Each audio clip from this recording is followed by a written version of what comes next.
told you, the guy's got range. Sadly, and most of the time, we have no interest in what's going on with you.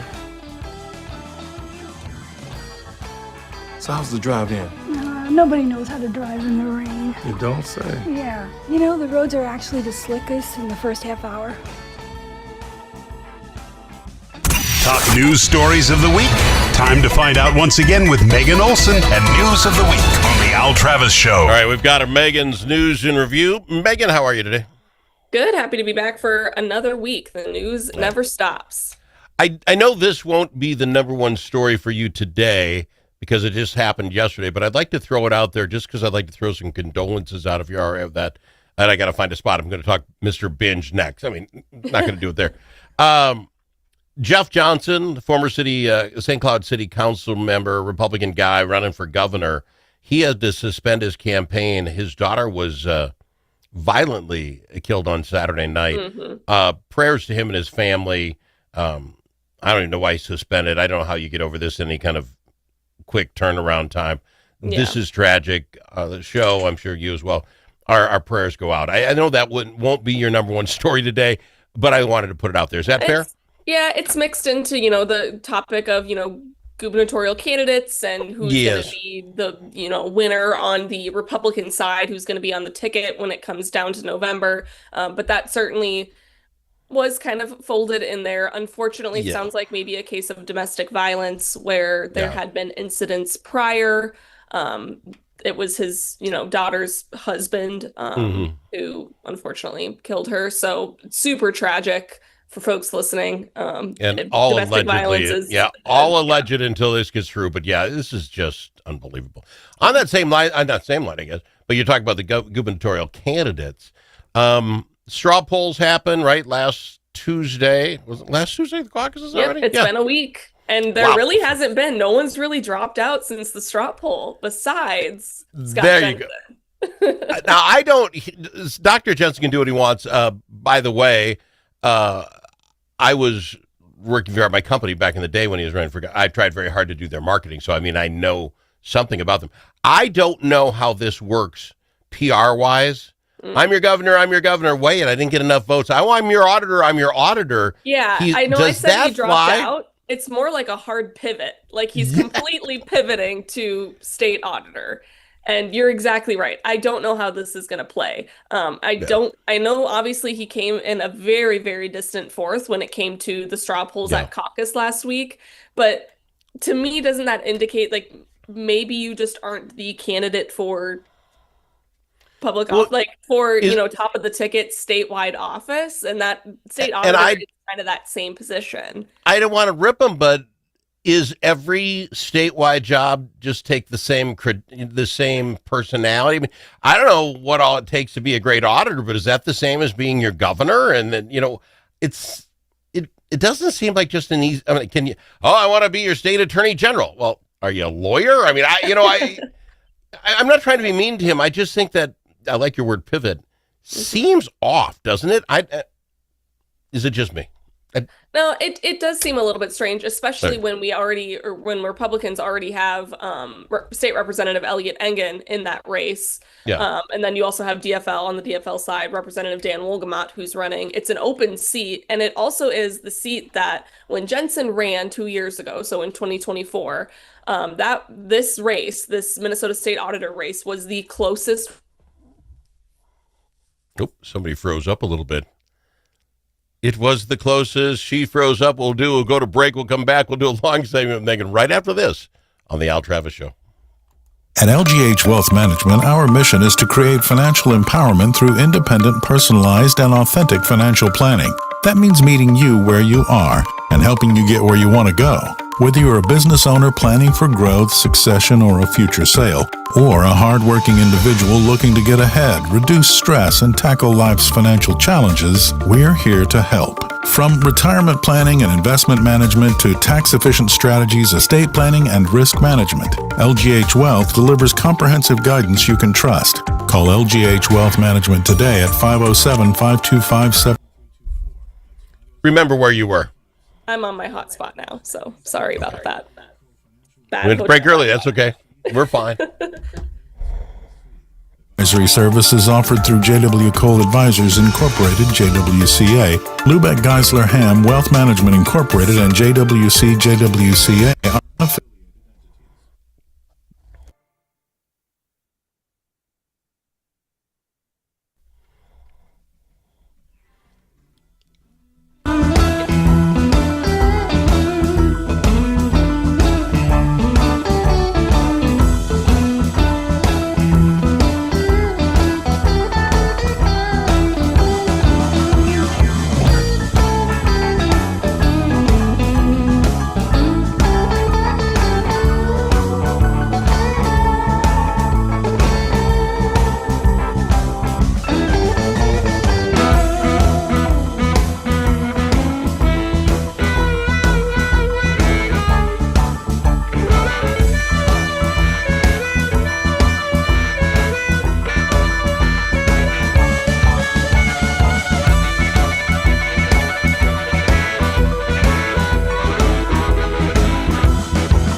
The Al Travis Show, the last place you can go and hear all sides. Respectful, thoughtful, and grateful. And we've got her. It's Megan's News and Review. We had a little technical difficulty there. Do you remember what you're talking about? Am I working? Am I on air still? You're doing great. So what do you got going on? I don't remember where we're at because I was so panicked about getting something on.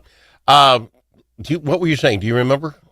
We were talking about the governor's race, but I think we can probably pivot to talk about fraud again, which is interesting. It's been a month of maybe a little bit of a fraud break. It hasn't really been a top story, but it's trickling back into the conversation. I think part of it is you have programs like paid family leave that started this year, and you have a new article highlighting paid leave and how that program's going, and reassurance that there's no fraud. We're not seeing any fraud, or if we are seeing it, we're sending it to the right spot. See, but even in that, and you want it to go well, but this thing's there's nothing fraud. You can't do anything. You don't have to tell you who the relative is. Doesn't have to actually be a relative, just someone you felt like your mother. Doesn't tell you how many people can help take care of your mother, the great lady next door. There are no stops on this thing, so there's nothing here. What got me, because I'm a numbers guy on that story, Megan, didn't they say like 38,000 people have signed up so far? Mm-hmm. And we're not even 2 months in. Yeah. Okay, so they say this will taper off later, it's going to taper down. So we're right on schedule. I think this was supposed to be like 140,000 people in a year.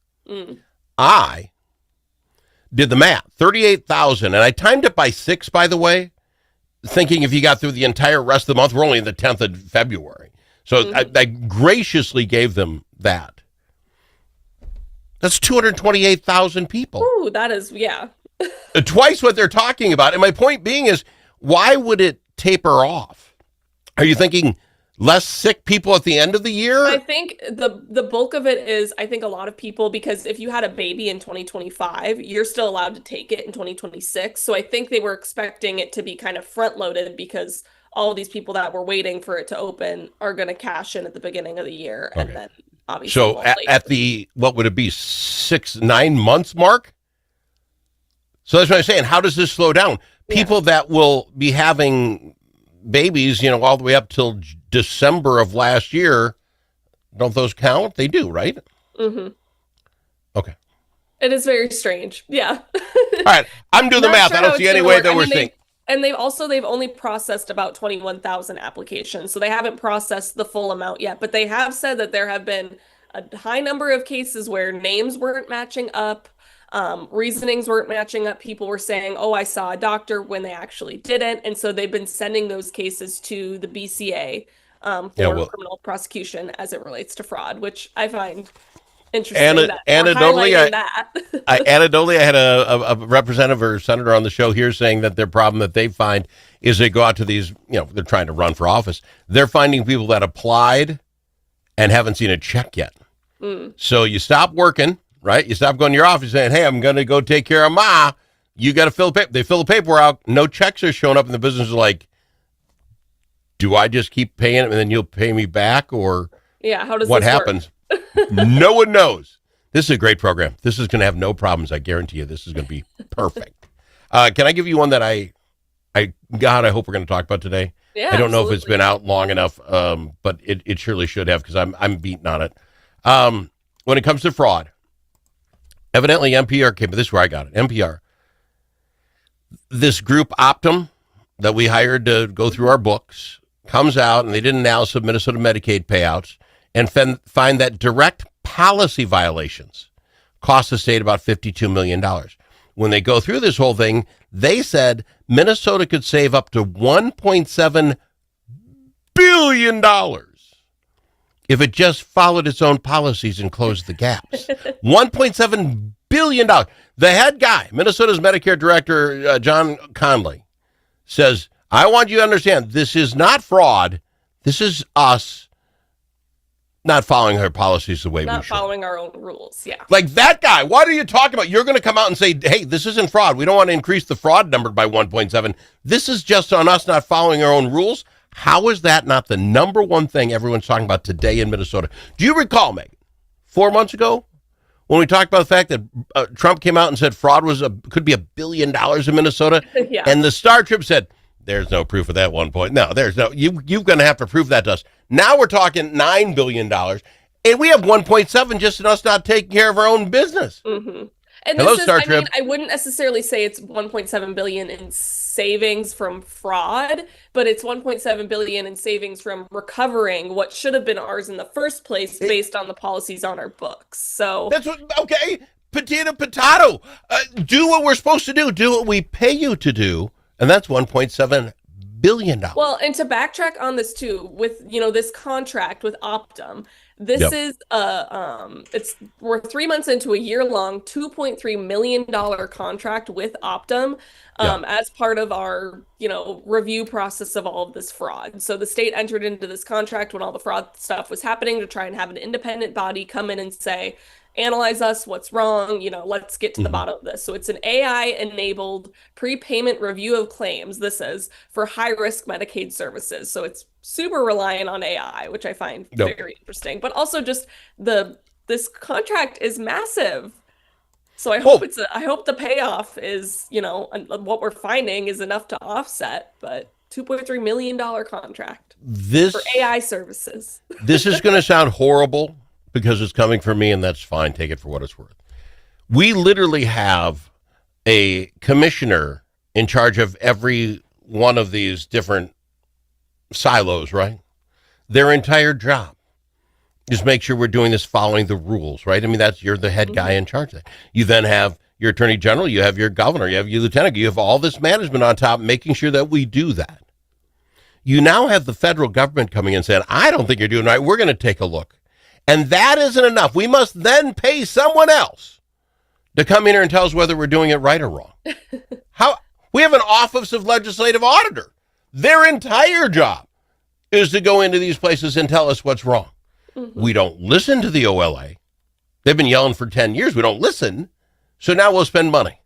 There is something wrong with this. There's just something absolutely horribly wrong that we have to pay somebody to tell us what we're doing wrong. Mm-hmm. Well, and I am glad that, we've been talking about fraud on the show for years, and the last month things kind of shifted. We hadn't been talking about it, and I was a little bit worried that maybe all of this would just go away and we wouldn't talk about it anymore. The state wouldn't get to the bottom of things, but I'm glad to see it's turning itself back around. We're continuing to talk about it. We're continuing to get to the bottom of it, whether that means spending $2.3 million on a external third-party contract or not. It's something that you and I are going to continue to talk about on this show. I know we talked a lot about the housing stabilization services fraud.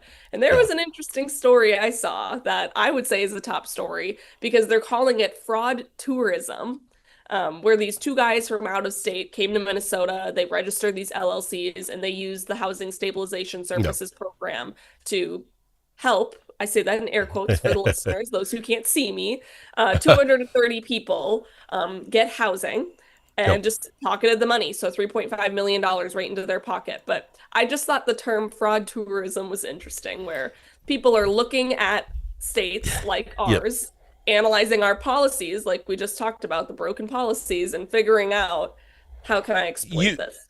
I love you, but you are so naive. Just so naive.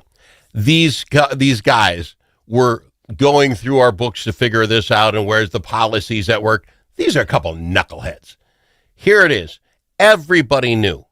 They heard secondhand by somebody's friend, you come here, start an LLC, send bills in, and they will mail you checks.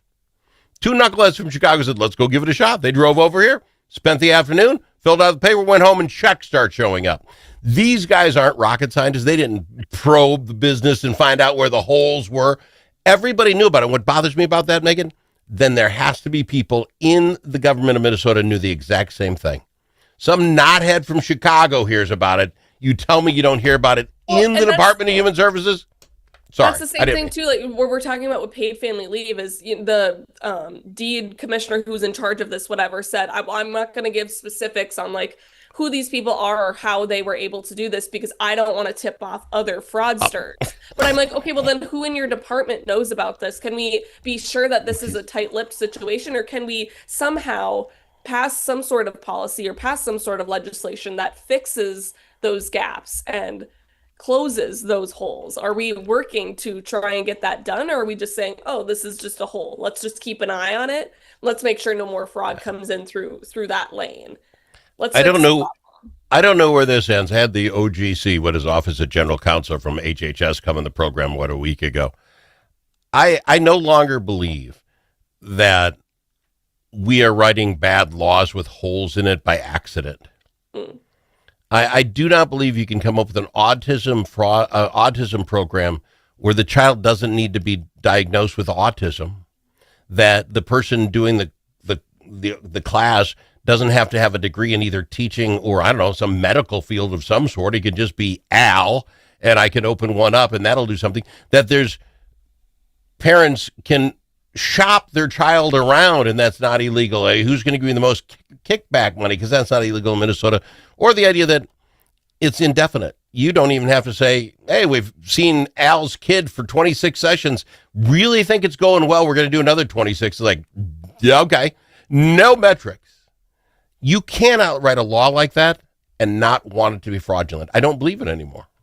The housing one you brought up, what did Johnson guy say? He said it's to me, because if you do the math, 3.5 million that these fraud tourists took for 230 people, it's like $15,000 a person. But that to me seems insane. Well, see that. Give them $1,000 to go rent an apartment. $15,000 per person to help them. That's a lot. but that Johnson guy, the U.S. attorney, said he thought 100% of that program was probably fraudulent. You can't write a program that can be 100% fraudulent if you're not trying. And I'm sorry, somebody tried that. Those are just two right off the top of the bat, and they've got 14 of them. They say looking pretty bad that there's fraud here. You got to try. That's why I think paid family leave's the same way. Oh, we turned a couple in, but when they're going to look at the law and say, it wasn't your aunt, but you think she was your aunt, okay, you're good. No way anybody's going to get in trouble for any of this. I'm sorry to say that. Megan, I'm sorry to say we're out of time. I appreciate you doing this for me. You have a nice week. I'm sure we'll have plenty to talk about again next. Oh, absolutely. We'll be back talking about fraud, Minnesota governor updates, all the news, all the top Minnesota news stories of the week on the Al Travis Show with Megan's News and Review. Chanhassen